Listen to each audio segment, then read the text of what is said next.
اور یہ سانپ نے خباثت کی کہ ابلیس کو اپنے منہ کے اندر چھپایا اور لے گیا، جنت میں داخل کر دیا، اور اب اندر داخل ہو گیا تو اب ہمارے والدین کے دلوں میں وسوسے ڈالے اور اکل شجر ممنوع کا ارتکاب ہو گیا، جس کی وجہ سے جنتی لباس اللہ نے اتار دیا، برآمہ کر دیے اور بھیج دیا دنیا میں۔ اور یہ ہے دشمنی، جب سے ہم نے ان سے جنگ چھیڑی ہے کبھی صلح نہیں کی، اب ان سے جنگ ہے۔ یہ سانپ بھی بلا وجہ کے آ کر ڈنگ مار جاتا ہے، اور انسان بھی دیکھتا ہے سانپ کو تو سانپ نہ بھی کچھ کہے پھر بھی پتھر اٹھا کر بچے بھی مار دیتے ہیں اس کو، چونکہ جنگ ہے ان سے۔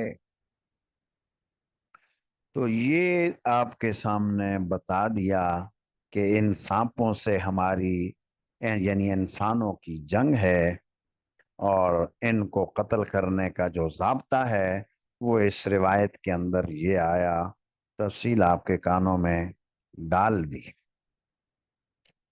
اور گھروں کے اندر سانپ ہو تو شرعی مسئلہ معلوم ہوا کہ فوراً قتل نہ کیا جائے، پہلے اس کو وارننگ دی جائے، اور پھر بھی اگر دکھائی دے تو پھر قتل کریں فوراً میں۔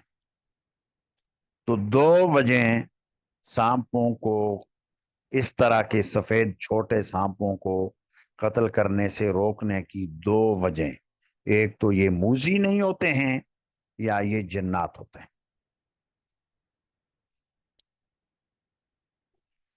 به قال حدثنا ابراهيم بن المنذر قال حدثنا محمد بن فليح عن موسى بن عقبة قال ابن شهاب قال حدثنا انس بن مالك رضي الله عنه وعنهم ان رجالا من الانصار استأذنوا رسول الله صلی اللہ علیہ وسلم، کچھ انصاری مردوں نے اجازت چاہی رسول اللہ صلی اللہ علیہ وسلم سے، فقالوا اذن لنا، بولے وہ کہ ہمیں اجازت دے دیجئے، فلنترک لابن اختنا عباس فداءہ، کہ ہم اپنے بھانجے حضرت عباس کے لیے اس کا فدیہ چھوڑ دیتے ہیں۔ قالا، حضور نے فرمایا، واللہ لا تذرون منہ درہمن، اللہ کی قسم اس سے ایک درم بھی نہ چھوڑنا، اس سے ایک درم بھی نہ چھوڑنا۔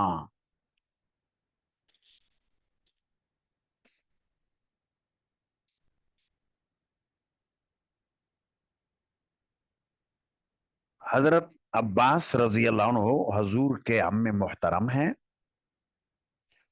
اور بدر کے قیدیوں میں سے ہیں، کفار قریش کے ساتھ آئے، قیدی بنے، قیدی تھے،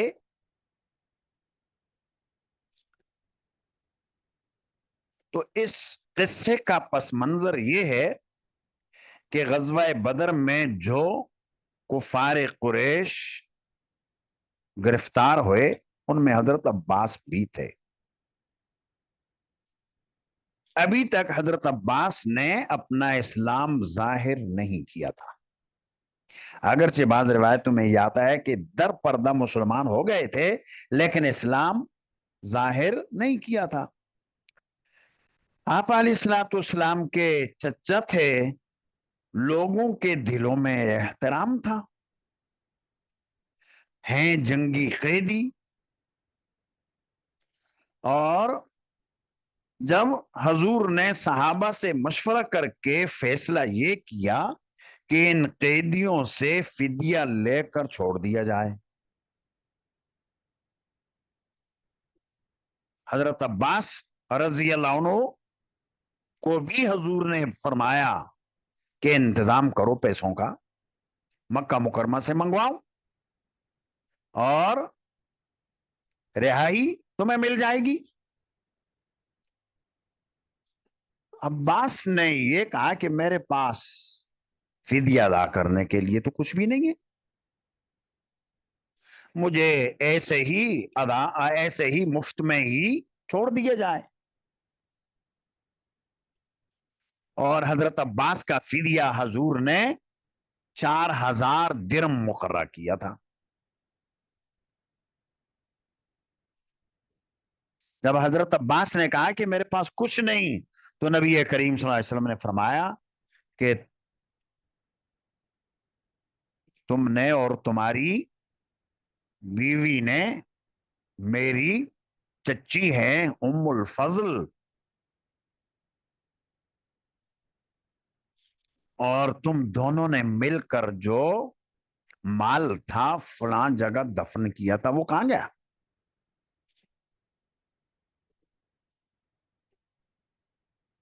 تو حضرت عباس نے کہا کہ اس مال کا, اس دفینے کا علم تو مجھے ہے اور میری بیوی کو ہے, کسی اور کو اس کا تو کوئی علم ہی نہیں, اور آپ کو اگر اس کا علم ہو گیا تو واقعی آپ سچے نبی ہیں. پھر اس کے بعد حضرت عباس نے فدیے کا انتظام کیا,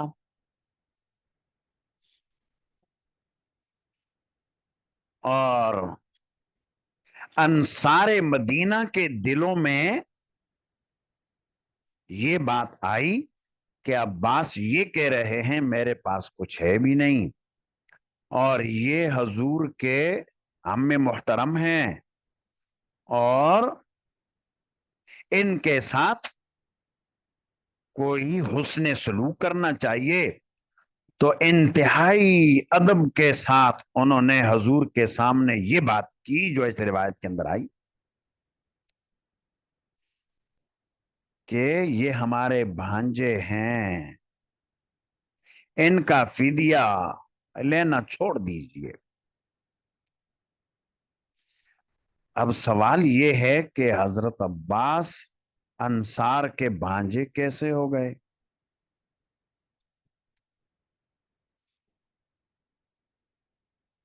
انصار کے بھانجے, اس کے پیچھے بھی ایک کہانی ہے.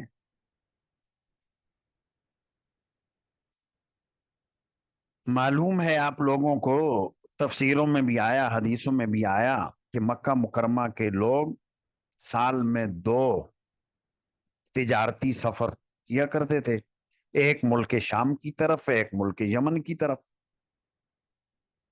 جب ملک شام جاتے تو راستے میں مدینہ طیبہ پڑتا,